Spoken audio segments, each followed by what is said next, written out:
Stand, stand, stand, stand. Stand and sing of Zambia, proud and free, land of work and joy in unity, victors in the struggle for the right. We've won freedom's fight, oh, one strong and free. Bonse tulibana b'Afrika, uwasena minwa na lesa, nomba bonse twendele pamo, twalilubula, twikatane bonse. Jinga jomwencho tulilila, mbule mualumu no mujisi, mbulizi wazembwa uluga Zambia, omubotu tonse tuswangane. Timtamande Mungu watu adalize, Zambia, Zambia, omasuka pasipande bendera yatu, pasipande bendera yatu Zambia, timtamande ugozi tipavu. Praise be to God. Praise be, praise be. Bless our great nation. Zambia, Zambia, free may we stand under the flag of our land. Zambia, praise to thee, oh, one strong and free.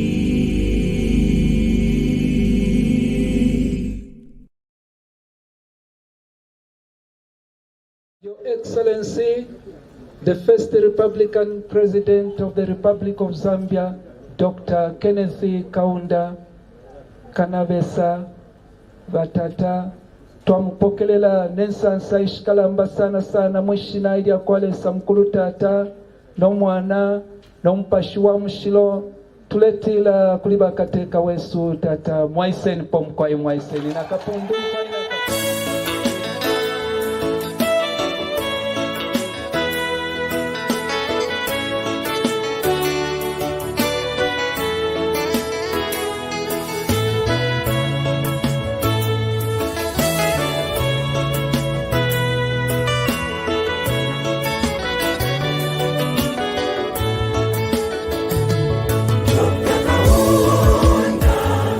you are the hero.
Hi, good evening, Zambians, wherever you are, where you're watching this program.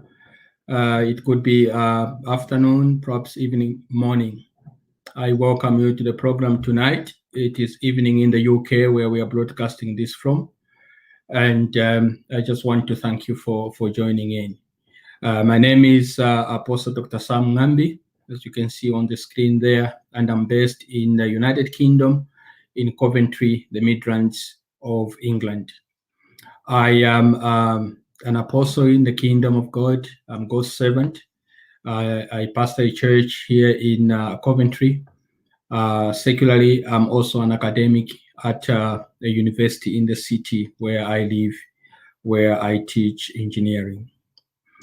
And I just want to right away just acknowledge His Excellency, Lieutenant General Mihova, who is the High Commissioner for Zambia in the United Kingdom.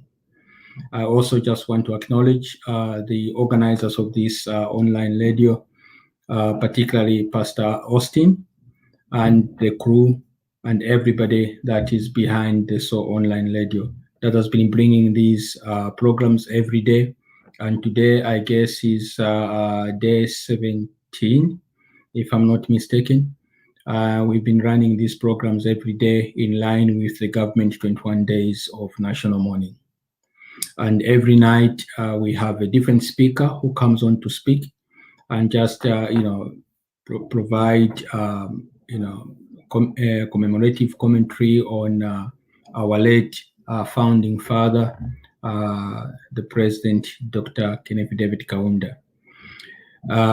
Early this week, I think it would have been on Monday, I spoke and I talked about the spirit of the Father, or the Father's spirit.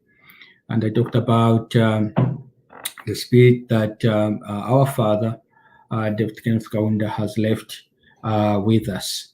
We call him the Father of the Nation, not necessarily, because he founded our country, Zambia, the Republic of Zambia, but also his personality, his life, his person, and what he left with us.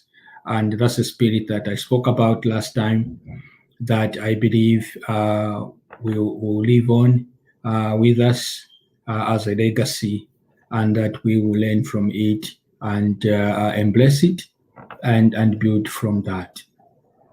Well, tonight I am grateful for this opportunity to speak again, and I just want to give my final obituary to our late President and Father by some comments that I'm going to make through this message. A lot of the things that I'm going to say will be my personal thoughts about our great father, and I hope that there will be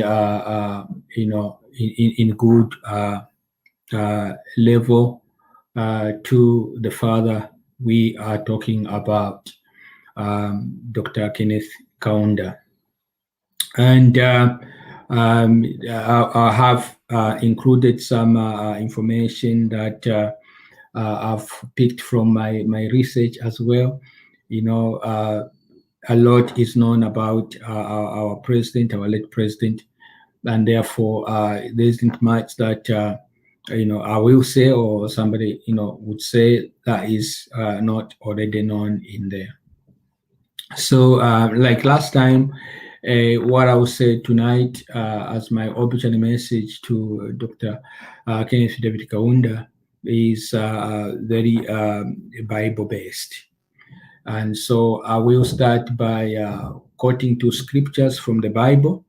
I don't expect you to have a Bible with you, but I'll read it so you can just listen to me. So the first scripture that I'll read is from 2 Timothy chapter 4, verse 6 and 7. I've got to keep my eye on my phone here, because that's how the crew would be communicating with me.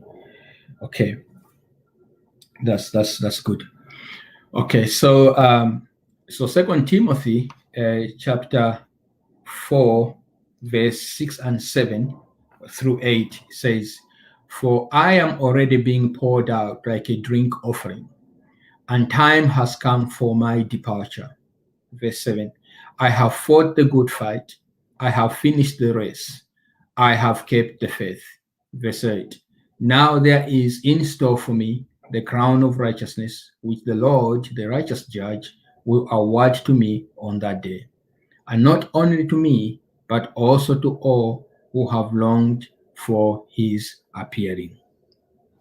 Those are the words of Apostle Paul in his letter to his spiritual son, Timothy.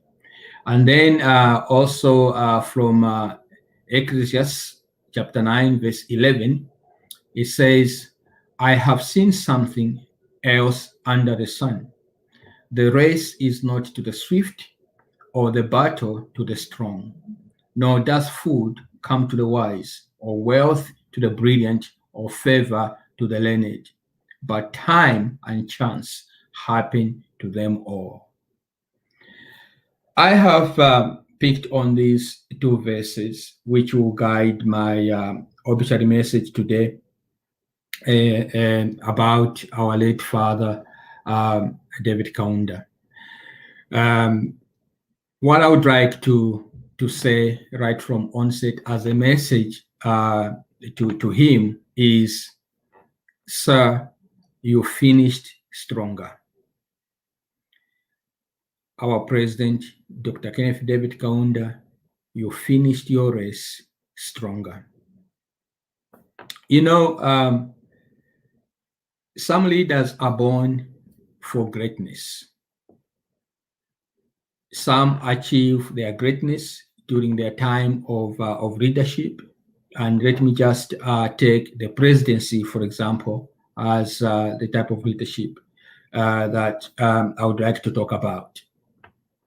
And others achieve that greatness after they have left their office.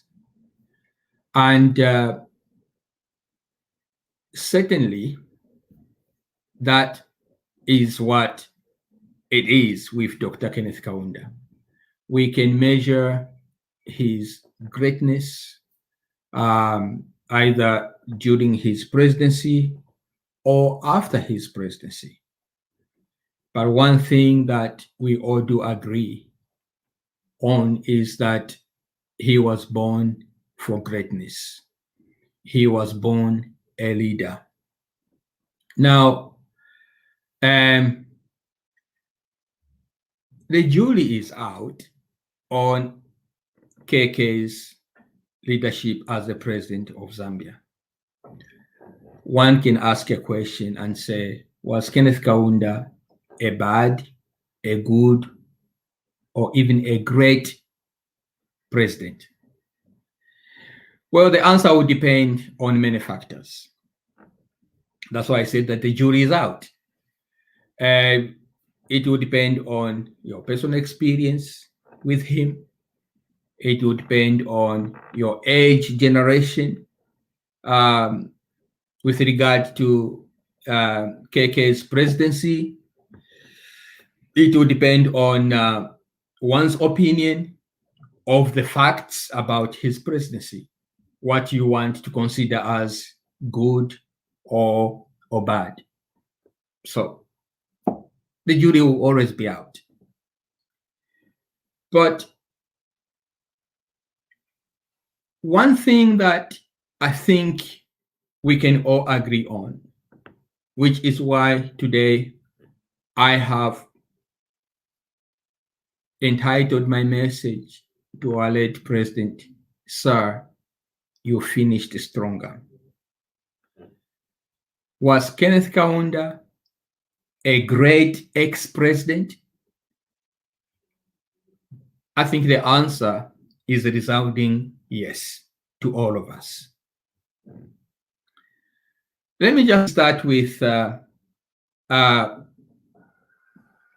his time when he relinquished power and why I salute this man as having finished stronger. Despite all he did at the beginning, from the start, a great freedom fighter and leading our country for 27 years. A lot of the people that are living today in Zambia probably will not count his years as a president as something that they can really relate to. But quite a good percentage of the country will. So maybe let's talk about his years after he left the big office. Because the race is not to the swift, nor the battle to the strong. Starting well is always great in life, but finishing well is even greater. And I think just looking at the way the whole nation has mourned Dr. Kenneth David Kaunda, it is very clear that our late first Republican president finished strong and well. Our founding president led our country for many, many years. Some can argue that he may have overstayed.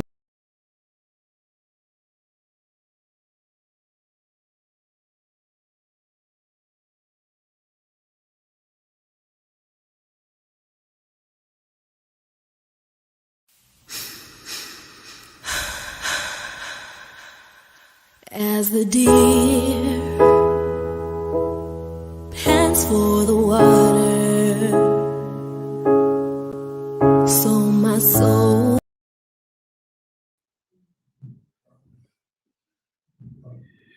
Well, we had a technical glitch there. I'm not very sure whether from the studio itself. I think when we were playing the music before I came on air, we had similar issues, and I hope that it's not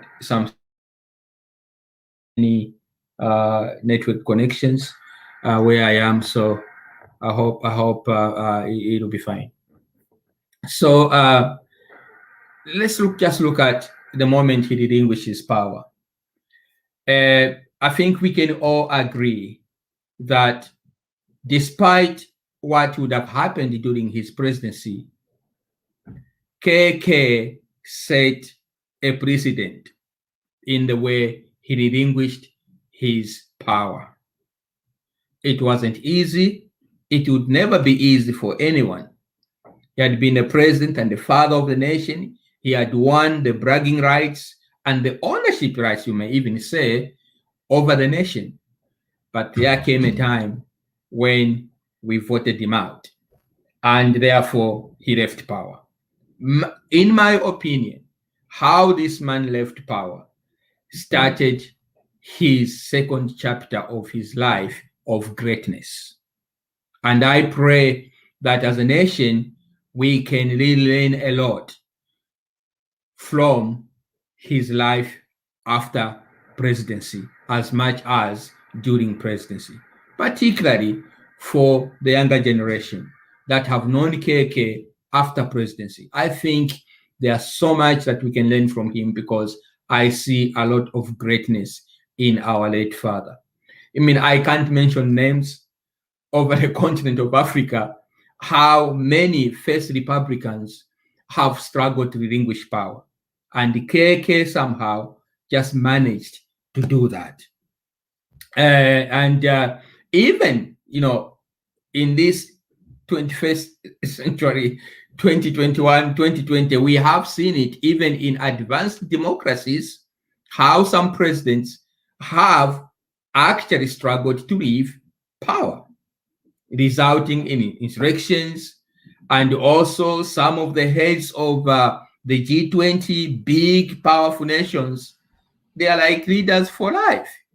They don't want to leave power. So leaving power At that level, I've never been at that level, but I am in leadership. I lead people.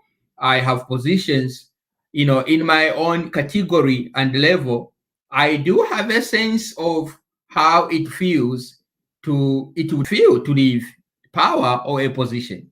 Now, at that level of presidency, well, only those who've been president can imagine, but I guess it's not an easy thing. But Kaunda did. And he is one aspect of his greatness. KK had no precedent about leaving power. Okay, KK, please, can you just help me pause for a little while? I need to connect my my laptop to power so that I don't experience any, and then I'll continue. Sorry about that. My screen is telling me that I need to do that.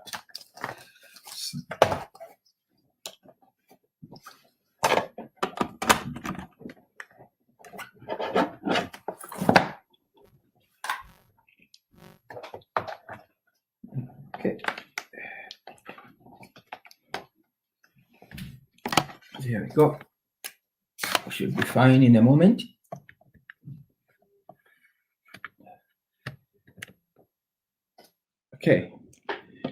Okay, all sorted and secure. That's better. So KK had no precedent. None of his colleagues, first Republican presidents in Africa, had done this. So we give all credit to him for doing something that goes down in his personal legacy as one of the odd learning first Republican presidents to relinquish power, accepting election defeat. And also the other thing as well, why this man to me is a great finisher of his life is that he was also the first one to legalize multi-party politics. I think I know there were many countries that had multi-party democracy, by the time Zambia became a party democracy, but there were not many, I'm sure. I'm not a historian, but there weren't many, and KK legalized it. So in my opinion, I see a lot of, behind the scenes, KK being who he was, being reflective over the nation, over his own life, and what next to do with regard to this nation that he tried to independence, and he's been a president over for a long time. Now, I said already that it can be difficult to relinquish power because power is great, is sweet. People, do say things like that. But we should also remember, I do remember, because I was part of it, that KK was really humiliated in the way he left power. I think the way he left power, as much as he's a man with the heart that would do that, what he did, but I don't think, in all fairness, probably that's what he expected or the way he wanted to leave power. He was literally humiliated. I was one of those students around that time in the 89, when the nation was becoming quite resentful about his leadership, and we insulted him, and we voted him out, basically. If now, with time, we begin to realize actually that he had achieved a lot for us. So a man who had fought so much for the country, done so much for the country, being humiliated that way is not easy. And that's why, to me, the way he has lived his life, or the way he lived his life, rather, I shouldn't forget that he's gone, really makes me honor this man as a great finisher and as a great man, because he experienced a moment of humiliation. His own children, his own nation, rising up against him and getting rid of him. He read all the insults and all the demonstrations, or the chantings in the streets. He saw all that. He saw all that. And yet he relinquished the power. So not easy, but he did it. It wasn't easy for him to take, but he did it. Greatness, strong finisher, in my opinion. You know, he was a human being. Sometimes we look at people in those positions. Sometimes they look at it a bit inhuman. Oh, you know, he's a president after all. You know, he's got too much already, or a lot of fame, and no, but they are human beings. They do feel lonely. They do feel hurt. They do feel, you know, he did feel that. I'm sure, you know, if his family would, you know, speak to us, they would probably say that. So in his humanity, he felt like fighting back. You know, he felt like fighting back. He felt like, you know, the battle was not over. I can't be humiliated like this. I'll fight back. And we saw what happened when, you know, Frederick Chilwa was president. You know, KK was, accused of inciting a coup, and he was arrested again and placed in prison, you know, for some days, then released and placed under house arrest.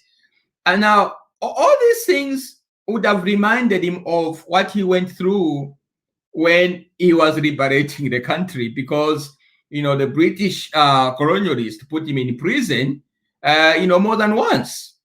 And, but, you know, now you can think he's now in prison again, not to liberate the country, but by the country that he liberated. So as a human being, surely it would have hurt him. It would have hurt him. You know, I'm just giving that background. And then obviously he came out and he said many things. You know, sometimes he sounded angry, which is understandable. You know, I've watched the one clip where, you know, he was, you know, headed with, you know, because he couldn't shave when he was in jail. And he said, I still don't understand why I was put in prison. You know, so this is the father of the nation. He's done a lot for the country, and this is what's happening to him. So he would have been hurt, deeply hurt as a human being, deeply hurt. I've got a quote here of what he said, referring to the persecution that he was going through. He said, I voluntarily handed over power to the people who made it clear what they would do to me, referring to the persecution. So you could tell that he was quite hurt by what happened to him. However, we see that, you know, he took humility and advice, and then eventually retired. So by intervention of many, you know, international figures that he respected, I guess they spoke to him in the background to say, look, you know, I think, you know, this is your country, you are the father, and you know, don't fight with the sons, and maybe something like that. I'm just imagining, you know, because eventually we saw that, you know, he decided to retire from active politics, you know. And again, to me, that is a sign of, you know, he's moving towards great finishing, strong finishing. You know, we would look at him as if that was weakness, but it's not weakness.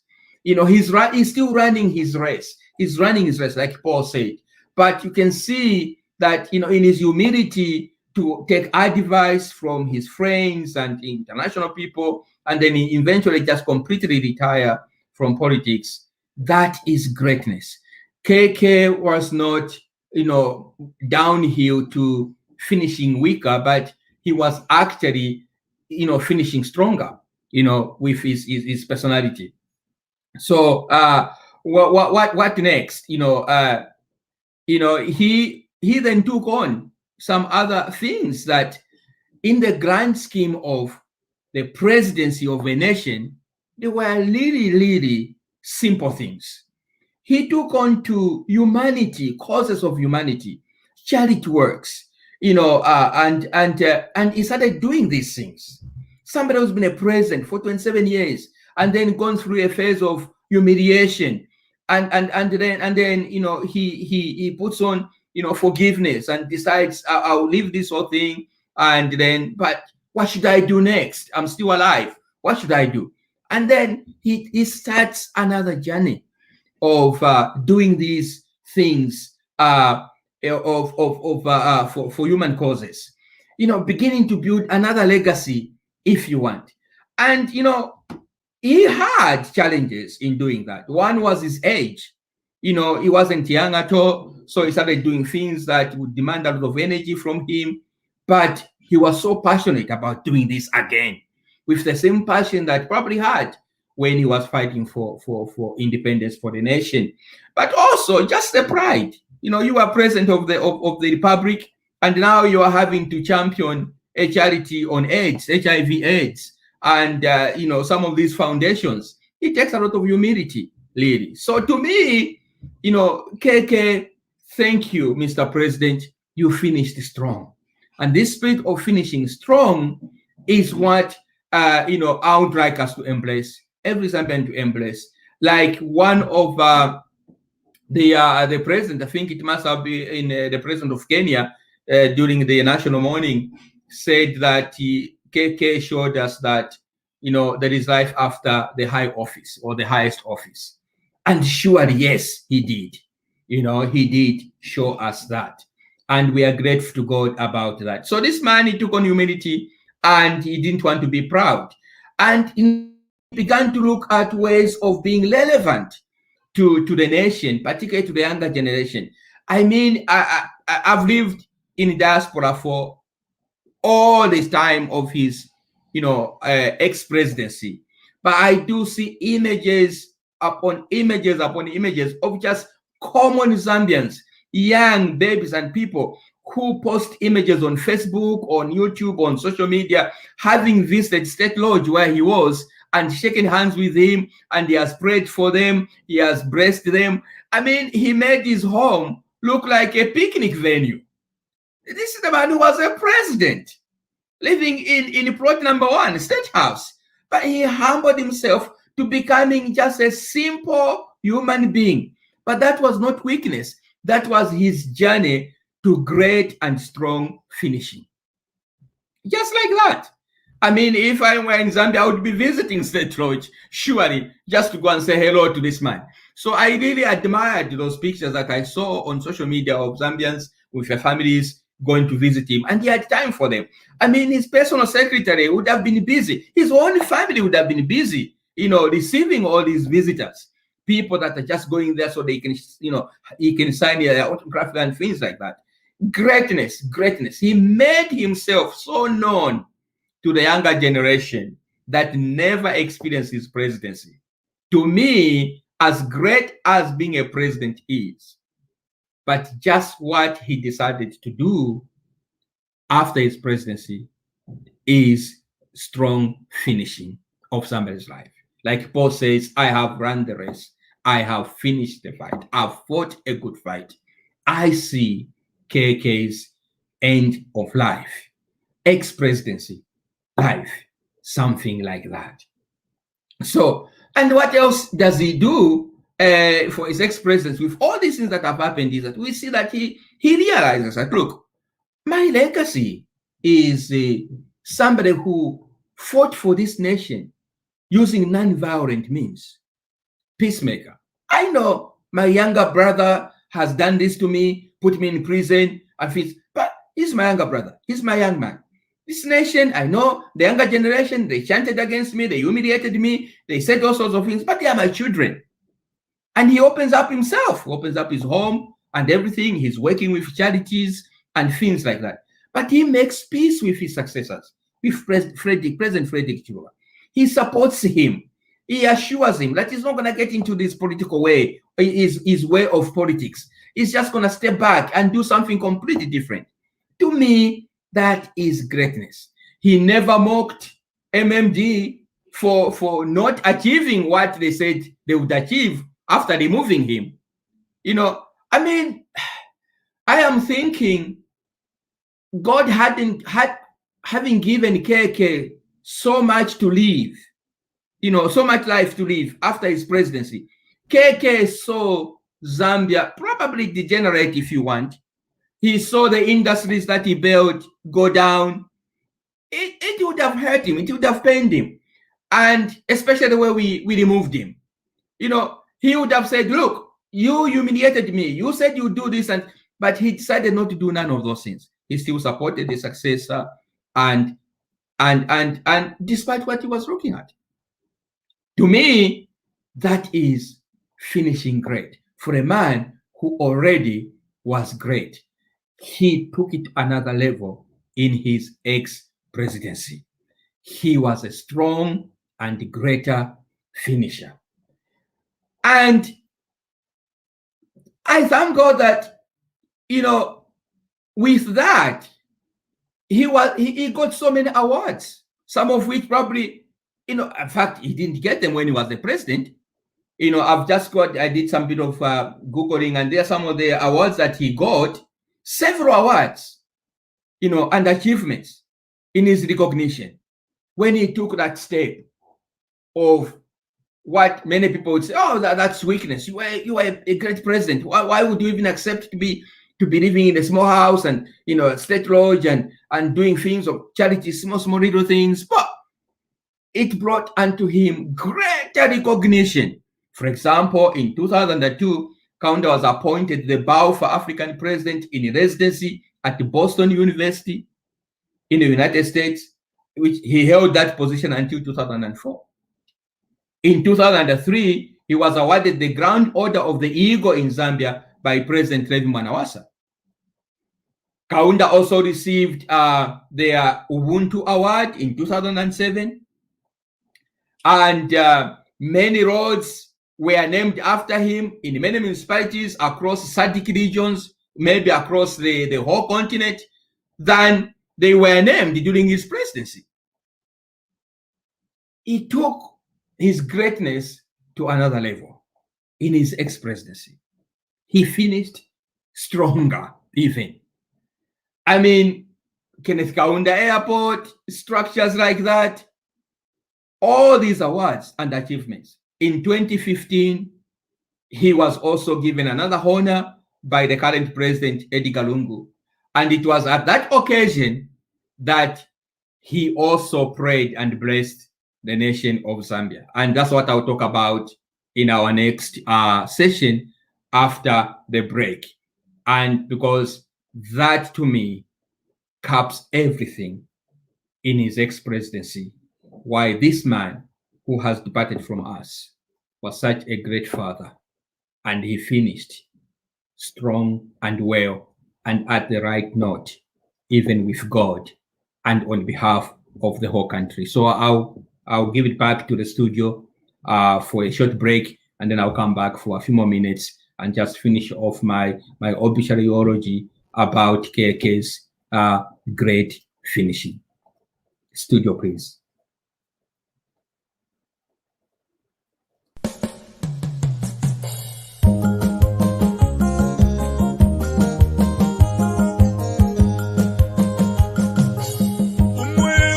Okay, it would appear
Thank you very much, studio, and welcome back, everyone.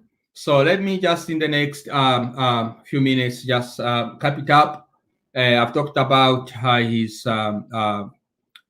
brief political life after he left office, and it didn't quite work very well. And it was a bit humiliating, but he took on humility and probably would say swallowed his pride, listened to advice, and retired completely. And then he would have reflected about the fact that God still had given him life to live. What else he would do for this nation that he loved so much as a father? And he took on all these activities for human causes. HIV, the Peace Foundation, opening up his state lodge home and his office to many people, many visitors, people who would have never had a chance, particularly the younger generation. Lady, how he connected to the younger generation that never even experienced his presidency was just amazing. This is the man that it took so much to do things like that, because it's not easy having been who he was as a president and what he did for the nation to humble himself to that level. But then we see also the awards and recognitions for his achievements that followed when he took that position. That to me was not KK going down from or stepping from a high kingly position to being a lowly person. No, actually, that was an elevation in humanity terms of his life, pushing to finish strong. But we see in 2015, when he got that another recognition by the current president, that KK did something that, the jury is out. People can have opinions on this. But to me, I take it as something that, again, probably, I don't know if it has happened in other nations, but it could only be God who, led this man to do this. KK's spiritualism was a dividing thing over the nation, I must say. We know that KK was the son of a missionary, Church of Scotland. His parents were very strong Christians, and he grew up that way. We see his Christian values in all he did, how he fought for independence, how he led the country, and how he established one of the biggest congregations in the country now, the United Church of Zambia, which is a very uniting congregation. God bless the United Church of Zambia. And I'm so glad that my own father was a lay minister in the United Church of Zambia, and one of my younger brothers is actually a reverend in the United Church of Zambia. This church is a unifying church. So KK, formed, he had strong Christian values. So we can't really doubt that his upbringing in that home of Christian parents really had an impact in whatever he did. But it's also fair to say that KK embraced a lot the influence of Gandhi, in his fight for presidency. In fact, his non-violent approach to the independence struggles. He really KK embraced a lot or espoused the ideals of Gandhi, and also people like Martin Luther King Jr., who KK had the chance to visit. I think we've seen in the videos those pictures. But on the religious point of view, I think it's also fair to say that KK became quite influenced by Asian religions or spiritual sects. And I personally, became a Christian, born again, at the time when the nation started resenting KK's spiritualism. When the nation began to really question, his Christian values, whether it was really a Christian or really he wasn't, or he had actually drifted. That's the time I became a Christian. So I became a Christian at the time when spiritually his life, his spiritual life was really quite under scrutiny, deep scrutiny.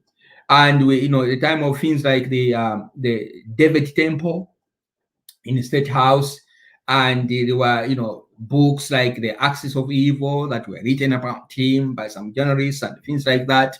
So it became quite sensitive, his spiritualism, okay? And it became quite a dividing issue. So growing up as a Christian, I was quite sensitized about that. And I must confess that I, was quite very inclined to the fact that KK had drifted from the biblical God and embraced other Asian gods. We know that he invited some of these Asian religious sects into Zambia. He gave them land where they could set up some kind of a center and things like that. And the nation, it rose up, the Christians particularly, that was not right. So spiritually also, I think it's fair to say that, during his time leading to him being voted out politically, there was this aspect about him. The church was very involved in removing KK from office. So I think we in offering our celebration of his life, we can't but talk about that as well. But KK would have understood these things when he left power. He would have understood that this is the perception that the predominantly Christian Zambia had about him. That he had embraced religions of Asian religions that were not biblical, and therefore that caused a lot of friction, in the nation that is predominantly Christian. He would have known that very, very well. Now, we don't know what personally the encounter he would have had during his time of reflection after being president. Okay, knowing that his spiritualism played a big role in him being removed from office. Okay, so he would have had a big reflection of his own life and with his creator God, whom he worshipped so much through music, through worship, through prayer. He would have had that encounter. Because, why do I say that? Because on one of these days in May 2015, following that honor, of freedom, honor, by President Edgar Lungu, then KK prayed for the nation, and what is now famously known as the blessing prayer, or releasing the nation from its past and the curse. And I'll just read. I hope I've got the whole bit, but this is what I found. Let me just read. This is how he prayed. He said, "I release the nation, its people, and the presidency from every negative forces made against Zambia. I submit the souls now living and prosperity, and also its presidency, to the salvation and the lordship of our Lord Jesus Christ and the Father. I further declare that Zambia shall forever enjoy tranquility and remain a united and peaceful people under the motto One Zambia One Nation." And that prayer, we all heard it, he said it, and it's in his one of the things that quite were astounding statements. Kaunda made so many astounding statements, but this was one such one. He would have reflected about how maybe the way he had gone whilst he was still a president had kind of divided the nation, over his spiritualism. And he would have had an encounter with God personally. And it brought him to this place where he prayed like this. Now, we know all as Africans, when an elder or a father, is about to go, they bless their children. They pray for their children. And this, to me, is great finishing, is strong finishing. That KK would come out again in humility and pray a prayer like this, literally acknowledging that there would have been negative forces over the nation when he was his president, literally acknowledging that the nation may have been handed over to powers that may, literally acknowledging in his prayer that it may have affected the prosperity of the nation and its posterity, literally acknowledging that the nation has to be handed back over to the lordship of Jesus Christ, whom he had served as a child growing up in that home. This is finishing very strong for a great leader. It's not weakness, but it's great finishing. And I think as a nation, if we call KK, and I think there's also this other thing that maybe KK would have had the reflection on it.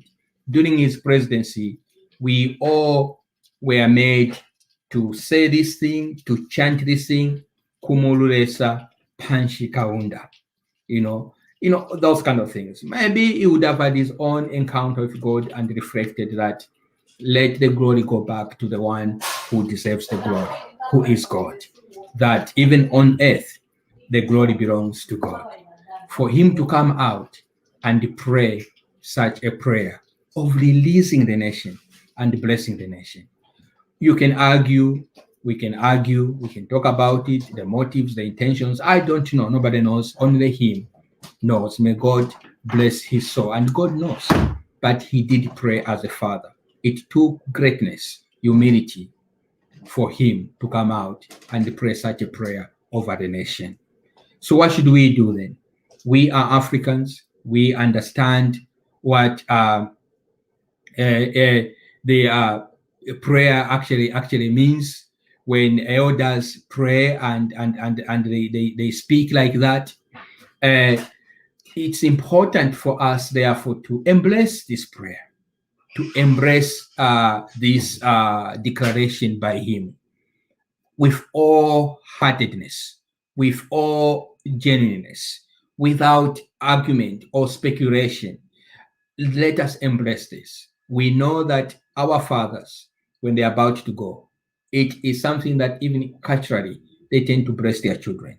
KK did that. And we thank God that God gave him an opportunity to do that. He could have left earlier. He could have died earlier. But before he did this. He blessed the nation and blessed it. So we recognize him as the father of the nation. And what do fathers do before they go? They bless the nation. They release the nation. They release the sons and the daughters. And the KK did just that. It's something that we should be grateful to God that he personally would have reflected so much on it, took humility before God, and said, I'll go out there and bless my children and the nation. And we thank God for that. It calls for deep wisdom. It calls for deep humility, really. There is an African saying which goes like this in English. What a young man can see only while standing, an elder is able to see while they are seated. KK, as an elder, moved by reflection, and I believe under the inspiration of God and the Holy Spirit, while sitting, he would have seen what was ahead that we couldn't see even when we took him out of office. And this is the Zambia that he has left, that he wants to be. Because he said, I further declare that there will be peace, tranquility, prosperity over this nation. He is gone, but he blessed us, the nation, and posterity. So we thank God for KK and the prayer that he prayed, which to me caps the greatness post his presidency above all things that he did after he left the office. And I believe that as a nation we'll be edified by this prayer, by his life, by this blessing, and that we accept his forgiveness. I'm sure he would have forgiven us, forgiven the nation, and he would have accepted forgiveness of God over his life as well. May we also forgive him as we mourn him, as we celebrate his life for all that he has done. In conclusion, this man, Dr. Kenneth David Buciziya Kaunda, despite leaving the strongest and most powerful office, he did not go downwards. He actually went upwards. He actually finished even stronger. And you can argue maybe even stronger than when he started. This is the kind of finish that we read. I'm not saying that KK was poor, but that we see and read with the Apostle Paul when he said, "I fought a good fight, I've run my race," and that the battle is not to the strong and the race is not to the swift. He ran his race and he finished really, really strong. He could have decided to finish safe, but he decided to finish stronger. So, our father, Dr. Kenneth Kaunda, go well and rest in peace. You started strong, maybe on a weak foot. You led our nation. You made mistakes. You tried to correct them. You left office, and we saw your real heart beyond the presidency. And you finished, in my opinion, stronger on behalf of the nation and everybody. May God bless you, and may God bless everyone who's been listening. May God bless our nation. And thank you, SO Online Radio, for this opportunity for me to offer my obituary. God bless you all. Thank you.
Umusuma, alange pisa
Oh, let's